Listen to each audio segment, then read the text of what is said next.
sama ibu, Pak? Istri saya kena benturan keras, Pak Agung.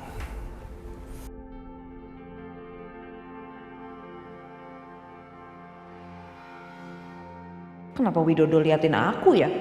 Apa dia tahu kalau aku pelakunya? Pak Widodo, kehadiran saya bersama Tias ke sini sekaligus ingin meminta maaf kepada Bapak, Ibu, dan Nak Raka atas kejadian yang telah berlalu setelah sekian lama. Akibat kelalaian saya, maka anak kalian itu meninggal. Adik Raka meninggal. Saya nggak tahu kalau anak laki-laki itu meninggal, Pak. Dan pada saat itu juga nggak ada sedikit pun niatan saya untuk berhenti untuk memberikan pertolongan. Karena kami juga panik.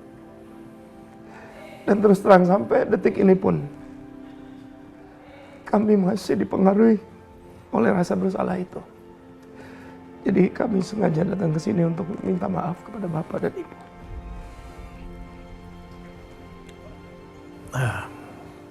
Pak Agung, saya sudah memaafkan Pak Agung dan Bu Tias.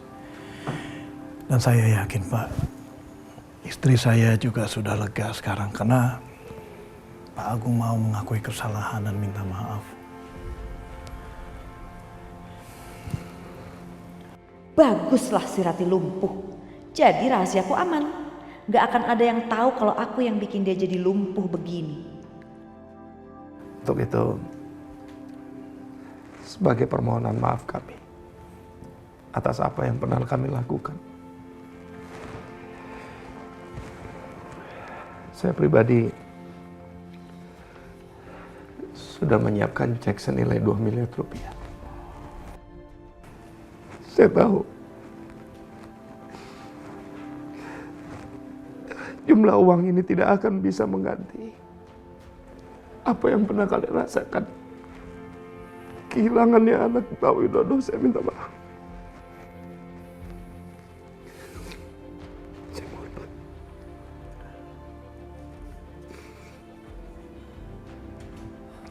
Pak Agung, kalau memang Pak Agung tahu uang 2 miliar itu tidak bisa menghilangkan rasa kehilangan kami, harusnya nggak perlu dong. Yang kami butuhkan itu cuma Pak Agung sadar, Bu Tias juga sadar atas kesalahan di masa lalu dan minta maaf pada kami secara tulus. Iya Pak Agung, kita kan ini partner bisnis Pak, jadi ya sudahlah. Lupakan saja Pak. Terima kasih, Pak. Terima kasih karena sudah mau memaafkan kami. Saya tahu ini berat pasti untuk kalian. Dan Raka. Terima kasih juga untuk kebesaran hati kamu.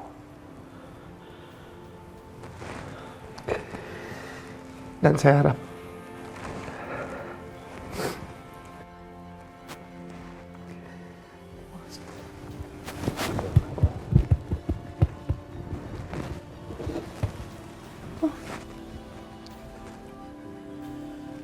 salam sama Ibu. Baik Pak.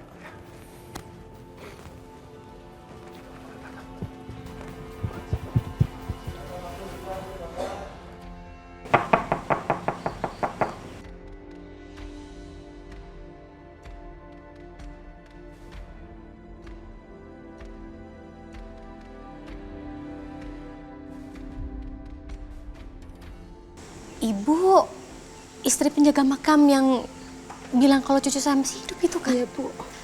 Ada perlu apa ya Ibu kesini ya? Terus ini anak kecil siapa ya, Bu? Ini cucu Ibu, anaknya Mbak Kejora yang masih hidup.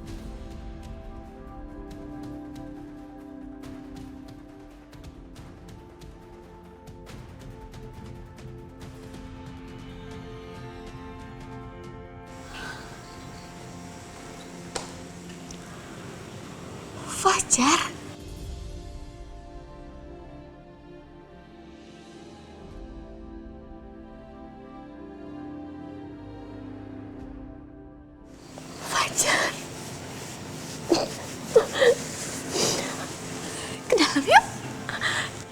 Silakan Bu, masuk Bu.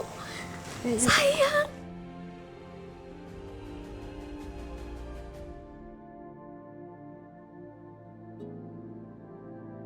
Aku merasa bersalah banget sama Raka dan keluarganya. Pantesan aja Tante Rati tiba-tiba benci sama aku. Harusnya Raka cerita sama aku, supaya aku bisa bantu bawa Papa dan Tante Tias kayak tadi. Tapi ya udahlah, yang penting semua masalahnya udah selesai. Semoga Tante Rati bisa cepat sembuh dari lumpuhnya. Amin.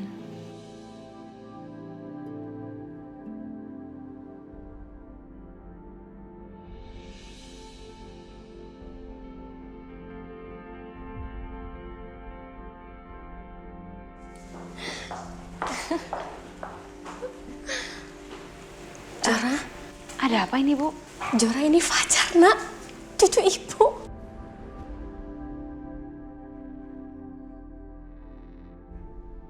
Ibu, aku sayang ibu.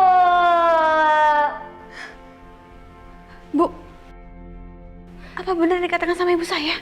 Kalau ini Fajar? Maafkan saya, Bu. Selama ini saya sudah bohongin ibu.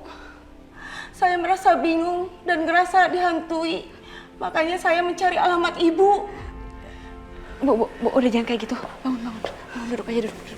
Ayo sayang. Bu, tolong ceritain semuanya sama saya. Waktu itu, waktu saya mau ke pasar, saya melihat ada kebakaran rumah karena ledakan gas. Lalu saya mendengar tangisan bayi dari dalam rumah. Saya berusaha dobrak pintu itu. Ternyata ada seorang bayi. Waktu itu kebetulan saya habis keguguran. Dan saya ambil bayi itu. Dan saya bilang ke orang-orang kalau bayi yang di dalam rumah itu meninggal dunia. Dan saya bilang sama suami untuk membuat makam palsu.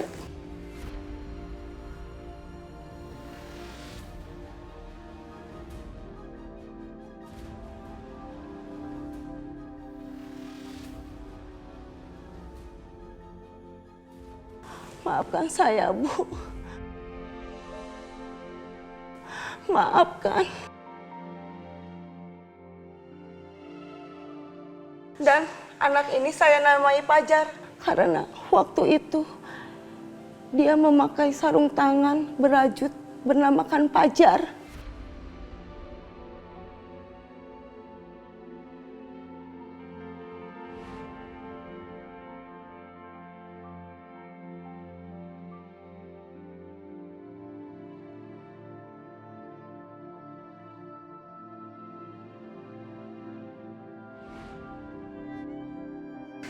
Fajar, kan Mama kangen banget sama kamu, Nak. Aku juga kangen sama ibu. Jora, kendalikan perasaan kamu, Nak. Kasihan ini anaknya. Kasihan Fajar, Nak. Masa baru pertama kali ketemu sama kamu nangis kayak gini. Ibu mau telepon papa kamu dulu ya. Ibu mau kasih tahu.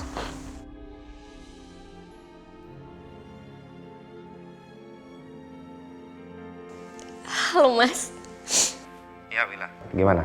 Mas, Fajar sudah ditemukan, Mas. Anaknya Kejora. Sekarang lagi di sini, Mas, di rumah. Apa? Jadi udah ada yang bawa anaknya ke Jora? Apa? Iya, Mas. Wila. Aku minta sama kamu jangan langsung percaya begitu aja, ya. Aku nggak mau kita kena tipu. Begini, tolong kamu selidikin. Kamu pastiin benar-benar kalau itu benar-benar anaknya Kejora. Gini aja deh, aku kesana, ya. Biar aku pastiin, aku mau ketemu sama orang yang ngaku bawa anaknya Kejora itu, ya. Iya, Mas.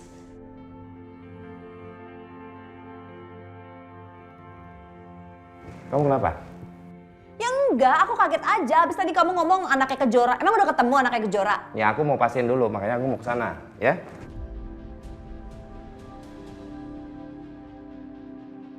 Ini pasti kerjaannya Widodo. Aku harus susul Mas Agung diam-diam biar aku tahu perkembangannya. Ibu tahu pukul berapa peristiwa kebakaran itu terjadi? Sekitar pukul 6 pagi, Pak. Benar, Mas. Kejadiannya emang pagi jam segitu. Lalu ibu tahu di mana suami ibu bikin makam palsu untuk cucu saya? Di daerah Blunyah, Pak.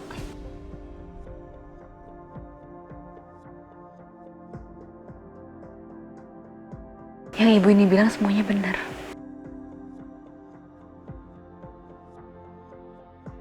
Baiklah, Bu. Untuk sementara kita tampung dulu informasinya dan selanjutnya kita akan lakukan tes DNA untuk anak itu. Iya, Pak.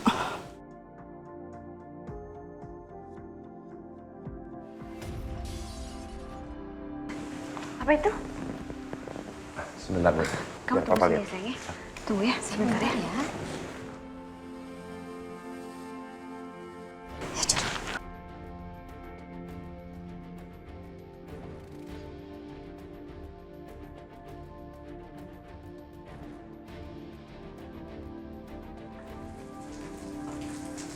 Suara apa ya? Itu Pak, pot bunganya pecah. Pot bunga, Mas.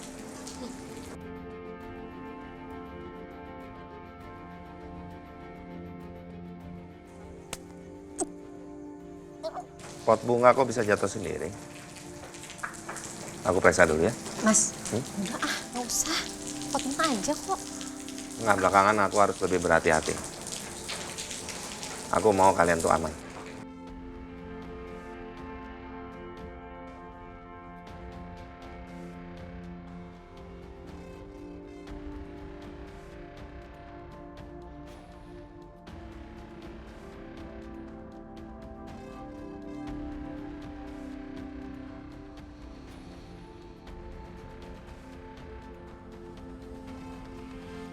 Ada apa, Mas, di situ, Mas? Nggak ada apa-apa kan? Nggak ada apa-apa. Kan aku bilang.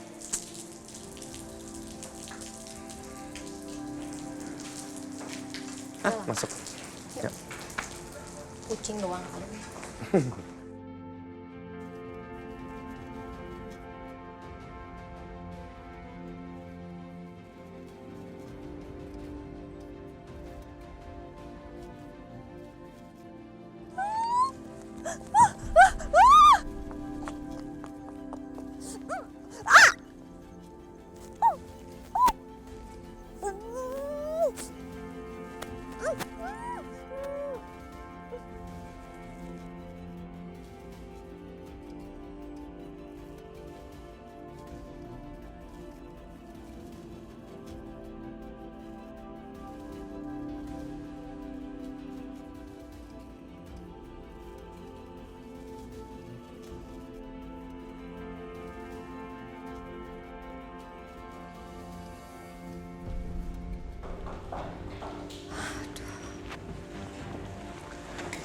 Maaf, Bu, atas gangguannya sejenak. Begini, Ibu. Untuk sementara waktu nanti Ibu cari penginapan aja. Untuk biaya dan keperluan lain-lainnya biar jadi tanggungan kami. Iya, Pak.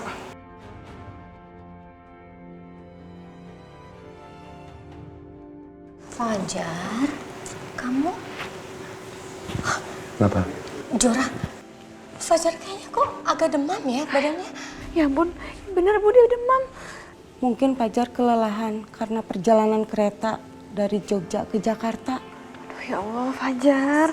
Lebih baik Ibu sama Fajar tidur di sini aja dulu ya, Pak. Kejora, kamu gimana sih? Makasih ya, Fajar. Bapak bicara dulu sama kamu sebentar ya. Sebentar ya. Oh, Fajar kamu sama Linda dulu ya. Nah, sini saya.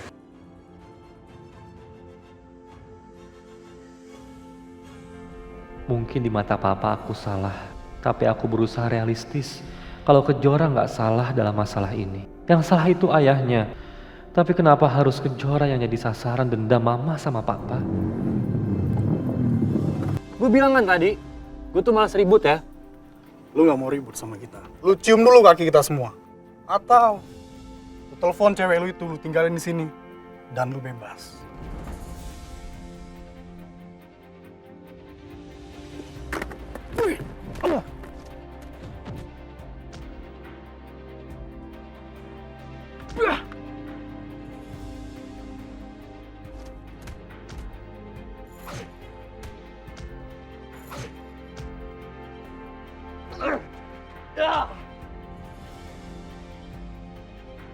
Jangan-jangan Raka dikeroyok.